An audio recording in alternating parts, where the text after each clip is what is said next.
I want to go back to Jack Johnson because he's still in the back of my head. I can't get him out of my head where this conversation is concerned.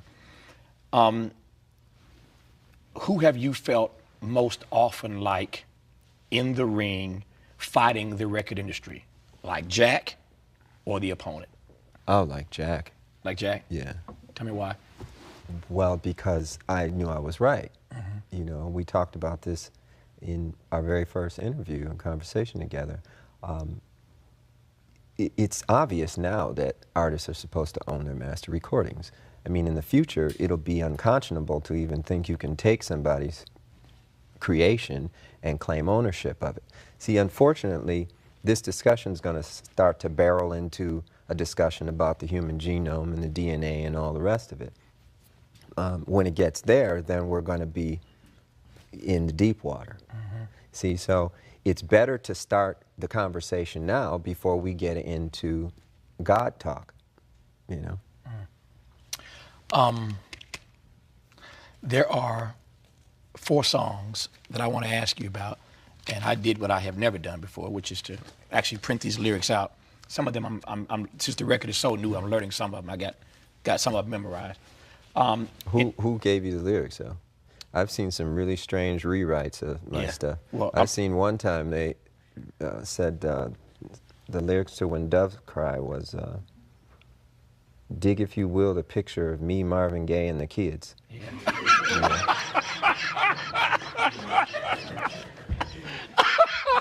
Well, you know what? And then there was another one. This person will go unnamed. Yes. She didn't speak the English language too good. Right. She had a really cute daughter, so that's why we was acquaintances. Yeah.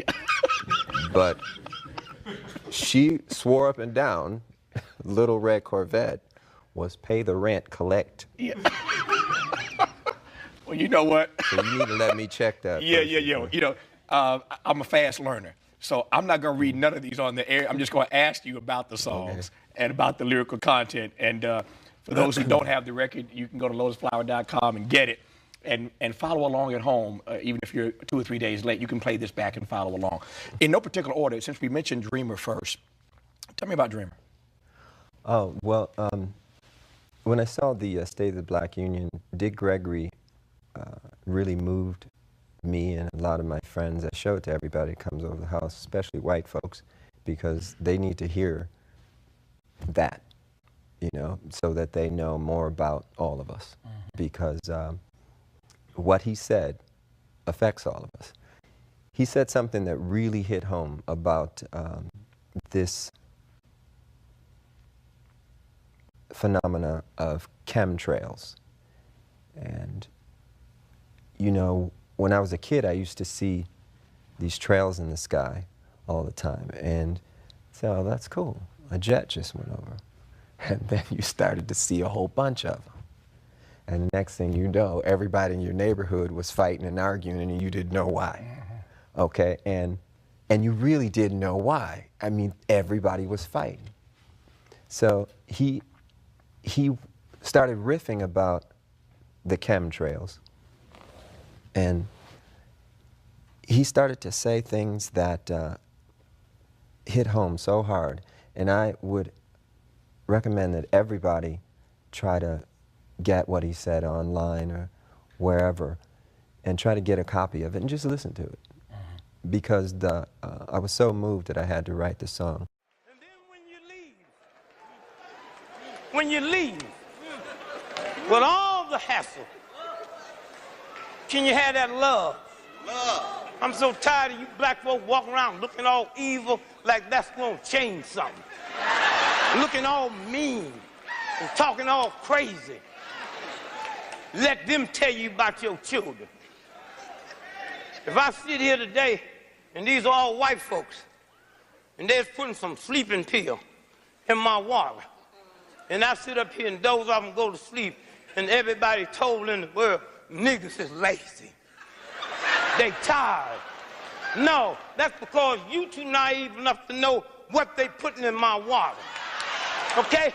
Your children ain't violent because they black. They ain't violent. Most people in the world live in a ghetto. They don't kill people. What are you putting in my malt liquor, white boy? What are you putting in? Huh? Hear me. And it's your fault too. Malt liquor is made by white companies, but only sold in black neighborhoods, and you ain't checked it to see what's in it. Huh?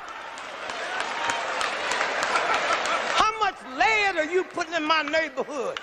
Lead affects my thinking capacity.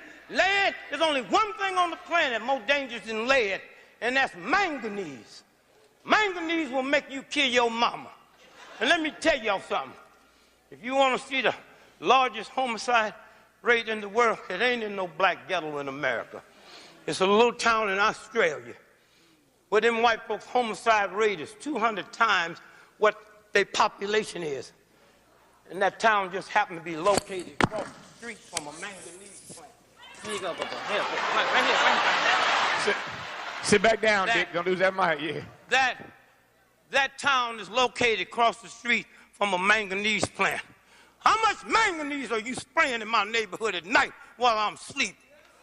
How in the world can a 9-year-old child find a heroin man, but the FBI can't find it, and you gonna tell me that's a black thing? Y'all crazy? What is this about? These are the things that need to change while this brother and sisters on their way to the White House. And when you see Hillary and y'all see Brother Barack, thank him for me. And you white folks need to be thankful, because if y'all had a brother like me, y'all would really be in trouble. That's right. That's right. That's right. That's right. Okay? Ladies and gentlemen, Dick Gregory. Dick Gregory. Dick Gregory. I was so moved that I had to write the song. The other thing is the first line of the song says I was born on the same plantation in the United States of the red, white, and blue. And we live in a place now that feels just about like a plantation. We're all indentured servants, you know. When I found out there were 8 presidents before George Washington, I wanted to smack somebody. You know, I wanted to know why I was taught otherwise. Just tell me the whole story. I'll fill in the blanks, but don't, you know, don't tell me something that you think I'm supposed to know. We're indentured servants and we got a black president now? Well, I don't vote. I have nothing to do with it. I got no dog in that race. And for those who would cuss me out and slap me in person if I didn't ask you why? Well, the reason why is because I'm one of Jehovah's Witnesses, and we've never voted. And that's not to say that I don't think Barack Obama, President Obama, is a very smart individual, and he seems like he means well. Prophecy is what we all have to go by now.